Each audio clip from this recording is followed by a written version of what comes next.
May adlaw mga kasulay kanang naalam ko'y gusto nga istoryahan ba. Butang sa nato butang. Kani ko mga tao nga kanang kasi na to na.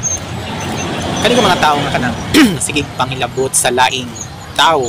Kanang dili sila kapuyo kung walay maistorya sa laing tao. Di sila mahimutang kung dili, no? Makahimo kanang issue sa laing tao nga bisan dili tinuod basta naalay masulti kani kung mga klase nga mga tao. Kanang kung tanaw nimo ba imong kanang imong obserbaran, no? Kani sila nga mga tao kanang sila to mga tao nga kanang tabangunon, sila to mga tao nga kanang tao nga kanang kulang o kanang parok. Kani mga tao nga kanang luoy, no? Kanang luoy sila tan-awon para sa kuha.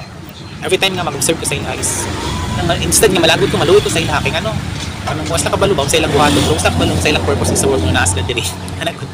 So atong buhaton nga ni ignore natin na sila mga kasulay, no? So basta kabalo taon sa ang tama ug gihimo na to ang tama kana sila kung padayon sila mga buhaton nga nga mga butang brag ilahan man gina-perish, no? Gina sa perish gina silutan ang ilang kaugalingon dawin lang na ginabuhat tungod kay unsa man ilang makuha ang anay taon wala was lang makuha na. So kita diri ano maray lang sa pagbuhat og mga maayo instead nga mangdaot ta tinuod maginabangay ta bato na to.